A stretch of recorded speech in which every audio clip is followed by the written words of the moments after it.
Horny couples in a mall being stalked by killer robots? Sign me up.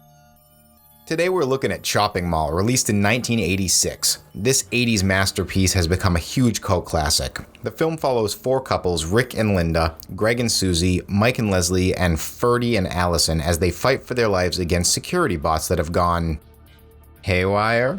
The movie has all the trademarks of a solid slasher, namely the TNA present in all 80s slashers, and even follows the formula of killing the most sinful couple first. So let's explore the Chopping Mall and its laser shooting, sleep dart firing, taser launching, oddly flexing robots as they slash through the competition, again with the comedic timing. Our film opens with a robbery that is thwarted by a Protector 101 robot. High octane action right out of the gate. Really, it's all just an ad for the new robots being installed at the nameless mall. Side note, this chick, she has got to be on something. That smile is hardcore. We have this little Q&A where we learn that the machines are controlled by a central computer and get an idea of some of the machine's weapons before we get the title card and the most bumpin' theme song ever.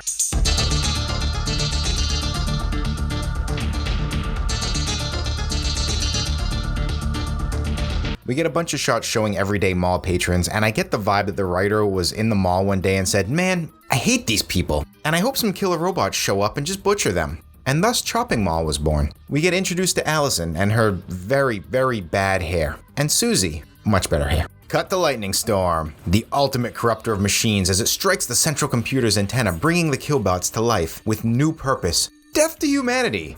In a mall, of course. As the robots come online, they choke out the pervy scientist before he can do some choking out of his own. On to three of our main guys as they get ready to close up shop in preparation for a party.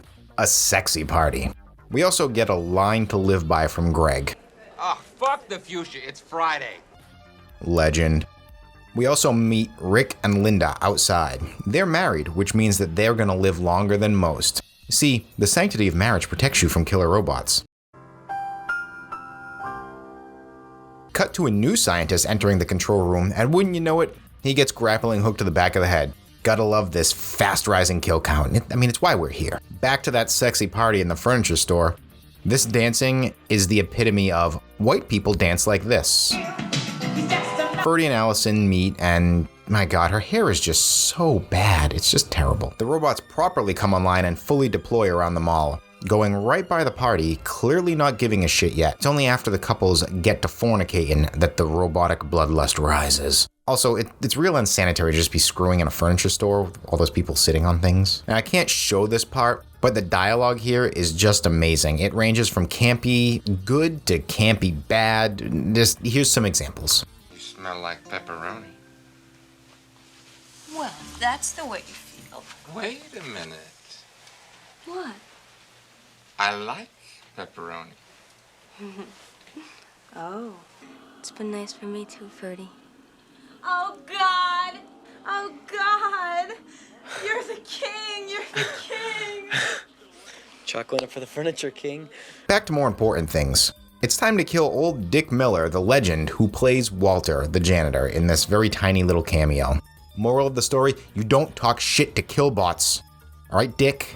Post-coitus, Mike is sent on a quest for the correct cigarettes for his high-maintenance lady, with the promise of boobs as a quest reward. Unfortunately for him, he was too underleveled, and he gets a sleep dart in the ass followed by a throat snip. It's not really a slash, it is more of a snip. Leslie, being fed up with the failure of her quest taker, is the first NPC to ever go out and complete the quest herself, granting us a view of a gratuitous booty shot. She finds Mike's body with probably the worst special effects in the movie and runs away, getting lasered in the booty before finally getting her head popped by another laser shot. The killbots target the remaining couples and rain hell on the unsuspecting furniture. For robots, they shoot like stormtroopers. As the couples run away, the security doors on the mall lock down, so they're stuck in there for the night. They decide to try to traverse the air ducts to get out, but only the girls make it in before the killbots blow down the door and the boys run away. Apparently the computer turned the AC ducts into heat ducts, sweating the girls out of the vents. While the girls try to escape, the guys go to Peck and Pa's sporting goods to suit up, and we get the best damn line in the film. Let's go send those fuckers a Rambogram. Hell yeah! While the three guys disable one of the killbots in a shootout, the girls leave the ducks behind, making firebombs, and as they leave the store that they are in, they get attacked by a killbot. Giving chase, the bot manages to shoot Susie in the leg, while both Allison and Linda hide and just They just watch her struggle until she gets lit on fire. It's actually really sad. I feel genuine pity for her and her choice of friends. Well played, movie. Evoking emotions and all. The guys come to the rescue, and in the chase, Greg tricks one of the killbots into an elevator, leading it to its doom. The survivors hide in a diner for a quick reprieve where they decide to go shut down the master computer, and Greg, all full of piss and vinegar because of Susie's death, utters the damning words, He ain't getting me. and leads the charge to the computer room, getting tossed off the 3rd floor in the process.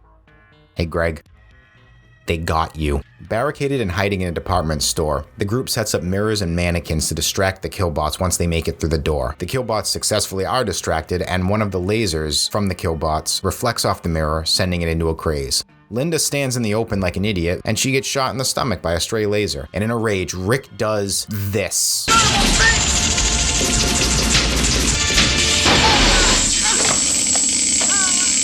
It's so anticlimactic. Like, what is that? House of Almonds, the store we never knew we needed. Being the only two left, Susie and Ferdy split up to find the master computer. And in the process, Susie finds a jump scare and a killbot before being rescued by Ferdy, who gets brained by the killbot, leaving Susie to run and hide in a pet store. Susie, don't forget that cock starter kit. It's essential in everyone's home. Susie then hides by hanging from a railing, but eventually falls into a tent that magically disappears. Like, what is this cut? What is this? Hurt but not dead, Susie taps into her inner Jackson Pollock and sets up a trap in a paint store, and using a flare she took earlier, blows up the final killbot. Walking away from her modern art masterpiece, we see good old Ferdy survived as they embrace. We get this credit scene that introduces the actors, and I just gotta point out that Susie Slater, who played Linda, gets the best one.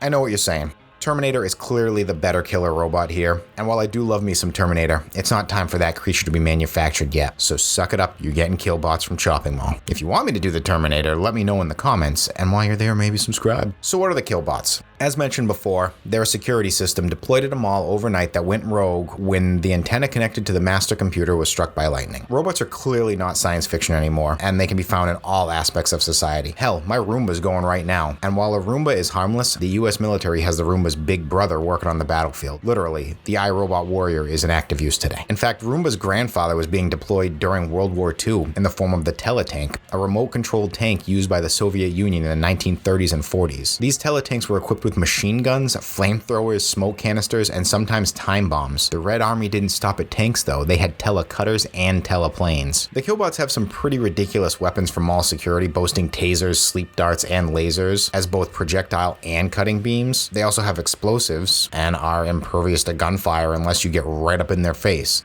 They also have 4 arms, just one of which is capable of throwing an adult human male into the air. What was missing from the teletanks? Well, AI, of course, which is a major part of the killbots. Today's military robots utilize much greater and advanced AI than 10 years ago. They help perform maneuvers that even modern pilots couldn't accomplish due to G-force, as well as defense systems to track incoming missile fires such as the Iron Dome employed by Israel. And wouldn't you know, the Iron Dome is slated to be upgraded with ground-based laser systems to bolster the system? So there's your death lasers, people. The closest robot in appearance to the killbots is likely the Foster Miller Swords system, or Special Weapons Observation Reconnaissance Detection System.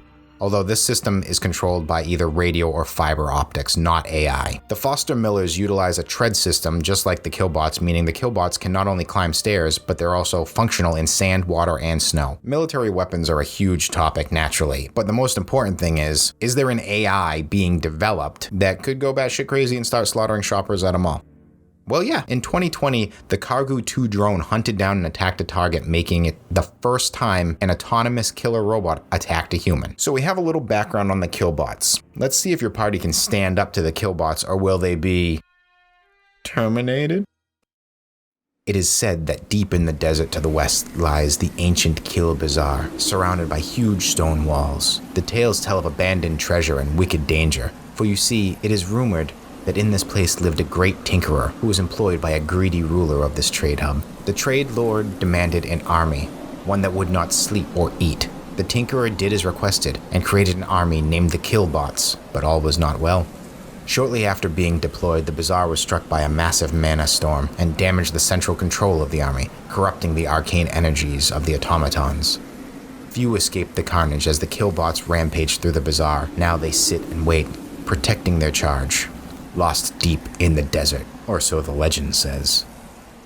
The killbots are a lawful neutral medium construct with an armor class of 19, 60 hit points, and 40 feet of movement speed. Their saving throws are strength and con. They have damage resistance to bludgeoning, piercing, and slashing from non-magical attacks that aren't adamantine. They have damage immunities to necrotic, poison, and psychic, and damage vulnerabilities to lightning, force, and thunder. They have condition immunities to blind, charm, deafen, poisoned. Blind sight up to 120 feet with a passive perception of 7. They're a challenge rating 6. Their skills are sturdy, stalker, and shutdown. Sturdy means that the killbots have advantage on saving throws that would otherwise knock them prone. Stalker, the killbots fixate on one target, pursuing them for 5 turns. During this pursuit, the killbot does an additional 1d6 damage on all attacks to the target. And finally, shutdown. When not in use, the killbot can shut down, appearing to be offline. The killbot has a claw attack, a sleep dart, which if the target is struck must make a con save or be put to sleep for 1d4 turns, shock claw, which does lightning damage, death laser, and an ability called call killbot, which it can use twice per day. On turn, the killbot can use its action to send a signal to any ally killbots in a 10-yard radius. It also has a multi-attack that allows it to do 4 claw attacks. Chopping Mall is a great movie. It's understandable why it became a cult classic, and I could leave it at that. Special effects for the most part are great and stand the test of time, save for the Mike throat slit thingy. That was pretty bad. The killbots themselves are memorable. It's a nice combination of Johnny 5 with Ed 209, plus a little of that weird robot from Rocky 4. The pacing of the film for the most part is perfect, and the kill count is substantial. The film does a great job of giving everybody unique deaths. Poor Susie. I feel real bad for Susie. And while campy in a lot of ways, it's campy in the right ways, with great one-liners and all the tropes you could shake a stick at. Go watch the movie. Do it now. And have a nice day.